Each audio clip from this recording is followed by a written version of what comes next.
Hello viewers, welcome to our channel. నేను మీ చరణ్ పరిమి. మలయాళ చిత్ర పరిశ్రమలో లైంగిక వేధింపుల కలకలం. దీనికి సంబంధించి దాదాపు 295 పేజీల ఒక ఫైల్ అయితే ప్రభుత్వానికి సమర్పించారు. సో ఎవరు సమర్పించారు, ఈ లైంగిక వేధింపులు ఎవరు, ఈ 200 పేజీల్లో బుక్ అయి ఉన్న స్టార్ హీరోలు వాళ్ళ బాగోతాలు, వాళ్ళ చీకటి బాగోతాలు ఏంటి అనేది ఇప్పుడు పెద్ద ప్రశ్నగా మారింది. సో ఇది ఆల్రెడీ న్యూస్ కలకలం సృష్టిస్తూ ఉంది. సో దీని గురించి మనం మాట్లాడదాం.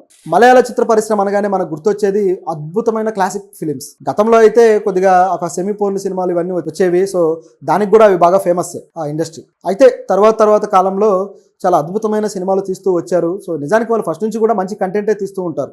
కాకపోతే ఈ మధ్య కాలంలో తెలుగు, తమిళ అందరు ఆడియన్స్ని కూడా ఆకట్టుకుంటూ చాలా క్వాలిటీ మేకింగ్ కూడా, గతంలో మేకింగ్ విషయంలో కాస్త వెనకడుగులో ఉండేది, కానీ ఇప్పుడు మాత్రం అద్భుతమైన మేకింగ్ చేస్తున్నారు. చాలా మంచి సినిమాలు మనం కూడా ఆదరించాం. ఈ గోట్ లైఫ్లు కావచ్చు, అలాగే ఫహద్ ఫాజిల్ సినిమాలు కావచ్చు, అలాగే దుల్కర్ సల్మాన్, పృథ్వీరాజ్ సుకుమారన్, వీళ్ళందరి సినిమాలు ఈ మధ్యకాలంలో బాగా ట్రెండింగ్ అయ్యి తెలుగు ఆడియన్స్ మనసులు దోచాయి. ఇక మమ్ముట్టి గారు, మోహన్ లాల్ గారు ఎప్పటి నుంచో తెలుగు సినిమాల్లో కనిపిస్తూ వస్తుంటారు. అప్పుడప్పుడు వాళ్ళ సినిమాలు డబ్బింగ్ అవుతూ ఉంటాయి. సో ఇవన్నీ కూడా మనకు తెలుసు. అయితే ఇంత పెద్ద స్టార్లు ఉన్నారు కదా ఈ ఇండస్ట్రీలో, వీళ్ళ వెనకాల కొన్ని చీకటి కోణాలు ఉన్నాయనేది ఇప్పుడు పెద్ద వార్త. ఈ వార్త ఏంటంటే, జస్టిస్ హేమా కమిటీ అని ఒక కమిటీని ప్రభుత్వం, కోర్టు ఈ మలయాళ సినిమా ఇండస్ట్రీ మీద ఎంక్వైరీ చేయడం కోసం నియమించింది, ఒక దర్యాప్తు చేయడం కోసం. సో ఆ దర్యాప్తు ఏమిటి అనేది చూస్తే, మహిళల మీద ఎటువంటి లైంగిక ఇబ్బందులు కలిగిస్తున్నారు, లైంగిక పరమైన అకృత్యాలకు పాల్పడుతున్నారు, వాళ్ళకు శ్రమ దోపిడీ ఎక్కడ జరుగుతుంది, ఎలా జరుగుతుంది, ఏంటి అనే దాని మీద ఒక పెద్ద ఎంక్వైరీ చేసి రిపోర్ట్ ఇవ్వండి అని చెప్పేసి కోర్టు ఆదేశిస్తే, ఆ రిపోర్ట్ ఇవ్వడం కోసం ఆ హేమ గారు, అలాగే ఆ కమిటీలో ఉన్న మరొక ఐఏఎస్ ఆఫీసర్, అలాగే సీనియర్ నటి శారద గారు, సో వీళ్ళంతా కూడా అందులో ఉన్నారు. సో ఆ రిపోర్ట్ని అయితే వీళ్ళు దాదాపు అనేక రోజుల పాటు తయారు చేయడం జరిగింది, అనేక మంది వ్యక్తులతోటి మాట్లాడి. సో ఆ రిపోర్ట్లో భయంకరమైన విషయాలు తెలిసాయన్నమాట.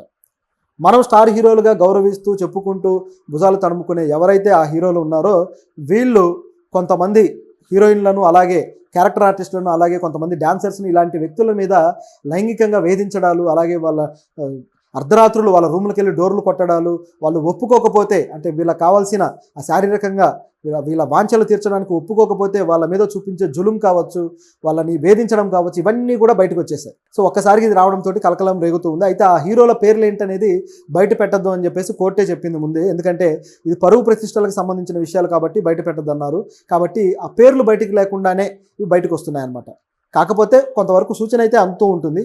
అసలు ఈ కమిటీ ఎందుకు వేయాల్సి వచ్చింది అనేది మనం గమనించి చూస్తే, నిజానికి ఈ కమిటీ 2019లో వేశారు. అప్పుడే ఆ 19లోనే వీళ్ళు ఎంక్వైరీలు చేయడాలు, ఇవన్నీ విషయాలన్నీ రాబట్టడాలు, విషయమంతా చేసి వీళ్ళు ఒక ఫైల్ అయితే తయారు చేశారు. 2019లో ఒక హీరోయిన్ తెలుగులో కూడా సినిమాలు బాగా చేసింది. ఆవిడ మీద ఇట్లా కారులో కొంతమంది హీరోకి సంబంధించిన వ్యక్తులు ఆవిడ్ని బలవంతంగా కిడ్నాప్ చేసి తీసుకెళ్లి కారులోనే తిప్పుతూ అత్యాచార యత్నం చేశారు అని చెప్పేసి ఒక కేసు. సో ఆవిడ నా మీద ఈ విధంగా అఘాయిత్యం చేశారు, దీని వెనక దిలీప్ అని ఒక స్టార్ హీరో ఉన్నాడు అని చెప్పేసి ఆవిడ పోలీస్ స్టేషన్లో కేసు పెడితే, దాన్ని పోలీసులు దర్యాప్తు చేసి ఆ దిలీప్ అనే హీరోని అరెస్ట్ చేశారు. దిలీప్ మలయాళంలో ఉన్న సీనియర్ హీరోల్లో ఒకడు, పెద్ద స్టార్ కూడా, చాలా పెద్ద స్టార్ ఆయన. సో అటువంటి స్టార్ హీరో ఇంత దుర్మార్గానికి పాల్పడ్డా, ఎందుకు చేశాడు అని గమనించి చూస్తే మనకు ఈజీగా ఒక విషయాలు అర్థమైపోతుంటాయి. ఈ మీటూ ఉద్యమాలు రావడం కావచ్చు, సో మహిళల పట్ల ఇట్లా హీరోయిన్లు అవ్వాలనుకునే వాళ్ళ పట్ల ఈ కాంప్రమైజ్ అని, లేకపోతే కమిట్మెంట్ అని ఇట్లా అడుగుతారు అని చెప్పేసి అనేక వార్తలు అందరికీ తెలిసినవే. సో ఈ విధంగా అడగటము, ఆవిడ ఒప్పుకోకపోవడము, దాంతో అది పెద్ద వివాదంగా మారి ఆవిడ మీద కక్షిగట్టి ఎన్నో రోజులు వేధించి చివరికి ఇలాంటి పని చేశాడు అనే ఆరోపణలు అయితే బాగా వచ్చాయి. ఆయన అరెస్ట్ అయ్యి జైల్లో చాలా కాలం ఉన్నాడు. ఉన్న తర్వాత బయటకు వచ్చాక కూడా ఆయన మీద ఆరోపణలు ఆగలేదు. ఆయనకు మళ్ళీ సినిమా అవకాశాలు వచ్చాయి, సరే వస్తే వచ్చాయి. కానీ మనలాగే మన దగ్గర మా అనే ఎలాగైతే మన సినిమా అసోసియేషన్ ఉందో నటులకి మా అని చెప్పేసి, అదేవిధంగా మలయాళంలో కూడా అమ్మ అని చెప్పేసి అసోసియేషన్ ఉంది. సో ఈ అసోసియేషన్ ఆయనకు మొదట్లో మెంబర్షిప్ తొలగించేసింది. ఎప్పుడైతే ఈ కేసు ఇదైందో తొలగించేసింది. మళ్ళీ ఆయన రిలీజ్ అయ్యి బయటికి రాగానే ఇమీడియట్గా ఆయనకి ఆ మెంబర్షిప్ని అయితే ఓకే చేసేసారు, రెన్యువల్ చేశారు. దానికి అప్పుడు అధ్యక్షుడిగా ఉన్న మోహన్ లాల్ మీద కూడా విమర్శలు వచ్చాయి. ఈ విధంగా ఎలా చేస్తారు, మీరు ఇంత పెద్ద స్టార్ అయ్యి ఉండి ఒక మహిళకు అన్యాయం జరిగితే మీరు ఆయన మీద మద్దతు తెలియజేస్తారా, ఇది దుర్మార్గం, అక్రమం అని చెప్పేసి మలయాళంలో ఉన్న సీనియర్ నటీమణులు అనేక మంది మోహన్ లాల్ మీద కూడా దుమ్మెత్తిపోశారు. అయినా సరే మోహన్ లాల్ చెల్లించలేదు, తన మిత్రుడిని కాపాడుకోవడం కోసం ఆయన ఇవ్వడం జరిగింది. సో ఇచ్చినట్టుగానే ఆయన మళ్ళీ సినిమాల్లో నటిస్తూ వచ్చారు. అయితే అప్పటి స్టార్డమ్ ఆయన ఏమో అందుకోలేదు, కానీ ఏదో ఆ విధంగా కొనసాగుతూ ఉన్నాడు. ఆయన చేసిన ఒక పనికిమాలిన పని వల్ల, చాలా దుర్మార్గమైన పని అది, అలాంటి పని వల్ల చివరికి తన అవకాశాలు కూడా కోల్పోయి అంత పెద్ద స్టార్ పాతాళానికి పడిపోయాడు. దీన్ని బేస్ చేసుకొని ఇక్కడ ఇంకా ఏమేమి జరుగుతున్నాయి మీరు ఎంక్వైరీ చేయండి అని చెప్పేసి కోర్టు ఒక కమిటీని అయితే వేసింది. ఆ కమిటీ జస్టిస్ హేమ గారి తరఫున అంటే ఆమె అధ్యక్షతగా వేసింది. సో ఇప్పుడు ఆ కమిటీ దర్యాప్తులు చేసి అనేక విషయాలు రాబట్టింది. మొదట్లో ఈ కమిటీ వేసినప్పుడు అనేక మంది జూనియర్ ఆర్టిస్టులు కావచ్చు, అలాగే డాన్సర్స్ కావచ్చు, అట్లాగే క్యారెక్టర్ ఆర్టిస్టులు కావచ్చు, హీరోయిన్లు కావచ్చు, వీళ్ళని రహస్యంగా కలవడము, అలాగే ఫోన్ ద్వారా కాంటాక్ట్ చేయడము, మీరు ఇన్ఫర్మేషన్ చెప్పండి మేము తీసుకుంటామని చెప్తే చాలామంది చెప్పారు, కొంతమంది వెనకడుగు వేశారు. సో అప్పుడే వీళ్ళు రిపోర్ట్ తయారు చేసి 2019లోనే సీఎం పినరయ్ విజయన్ గారికి సమర్పించాలనుకున్నారు. అయితే అప్పుడు ఒక పెద్ద స్టార్ హీరో దీన్ని అడ్డుకున్నాడు అనేది వార్త. సో ఆ స్టార్ హీరో ఎవరు అనేది ఇప్పుడు బిగ్గెస్ట్ క్వశ్చన్. సో దాన్ని బయటికి రానివ్వకుండా అడ్డుకున్నారని. సో మొత్తానికి ఆయన ఇన్ఫ్లుయెన్స్ పనిచేసింది. పినరయ్ విజయన్ గారు కూడా హీరోలకే సపోర్ట్ చేస్తూ ఆపినట్టుగా కనిపిస్తుంది సీనారియో చూస్తుంటే. ఇప్పుడు బయటకు వచ్చింది. మరి ఇప్పుడు ఎలా బయటకు వచ్చింది? ఇప్పుడు కూడా సీఎం విజయన్ గారే ఉన్నారు. ఇప్పుడు కూడా ఆ స్టార్ హీరోలో స్టార్డమ్ ఏమాత్రం తగ్గలేదు. ఇప్పుడు ఎలా బయటకు వచ్చిందంటే మరొక స్టార్ హీరో సురేష్ గోపి గారు, ఆయన బీజేపీ తరపు నుంచి కేంద్ర మంత్రిగా ఉన్నారు. సో ఆయన దీని గురించి ఆల్రెడీ ఆయనకి ఇన్ఫర్మేషన్ ఉంది కాబట్టి సరే ఇది బయటికి వస్తే మహిళలకు మేలు జరుగుతుంది అనే ఆలోచనతోటి ఆయన దీన్ని బయటికి రావడానికి అంగీకరించాడు. సో దాంతో ఈ జస్టిస్ హేమ కమిటీ ఏదైతే ఉందో వీళ్ళు సీఎం గారిని కలిసి ఆయనకి ఇది సమర్పించారు ఫిజికల్గా. సో ఆ ఫైల్ సమర్పించారు, బాగానే ఉంది. అయితే దీంట్లో దాదాపు 65 పేజీల వరకు తొలగించారట. 65 పేజీలు తొలగించారంటే 65 పేజీల్లో ఏముందనే మళ్ళీ బిగ్గెస్ట్ క్వశ్చన్. ఏముంది అసలు ఆ పేజీల్లో? ఎవరి గురించి రాస్తే ఏది వివాదం అయితే ఏ సెన్సేషన్ అయిద్దని భయపడి దాంట్లో ఆ 65 పేజీలు తొలగించారు. ఇది బిగ్గెస్ట్ క్వశ్చన్. సో మనకు తెలియాల్సిన విషయాలు ఇంకా అనేకం ఉన్నాయి ఈ 65 పేజీల్లో అనేది ఒక వాస్తవం.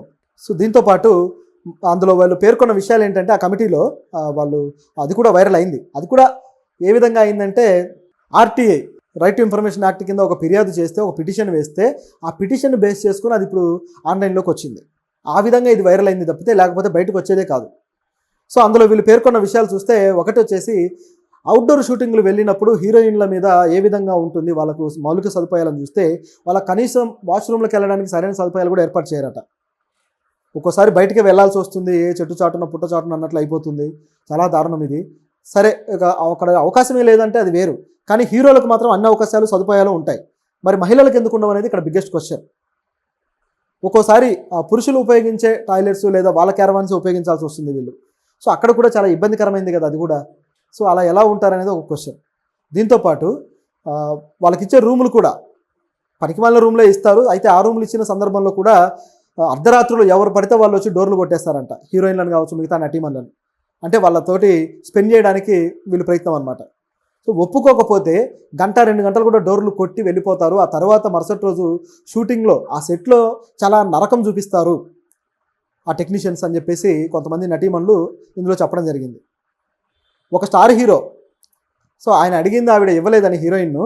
సో ఈయన ఏం చేశాడంటే ఆవిడ్ని సెట్లోకి వచ్చిన తర్వాత ఒక హగ్ సీన్ పెట్టుకొని 17 సార్లు ఆవిడ్ని హగ్ చేసుకోవడానికి, అంటే అది ఆ సీన్ ఓకే కాలేదు, ఇంకా టేక్ ఓకే అవ్వలేదని చెప్పేసి 17 సార్లు రిపీటెడ్గా ఆవిడని హగ్ చేసుకోవడము, ఆవిడ ఇక బాగా హ్యూమిలియేషన్ ఫీల్ అయ్యి బాగా అవమానం పడి కుచించుకుపోయారనమాట. అంత దారుణంగా మహిళల్ని శారీరకంగా వేధించిన సంఘటనలు అయితే ఇక్కడ జరిగాయని చెప్తున్నారు. సో ఇంత దారుణంగా ఉంటుందా మలయాళ పరిశ్రమ? మనం ఎంతో గౌరవించే పరిశ్రమ, ఎంతో గొప్ప ఎడ్యుకేటెడ్ పీపుల్ ఉండే పరిశ్రమ అని మనం మాట్లాడుకుంటూ ఉంటే దీని చీకటి కొనాలి ఇవి.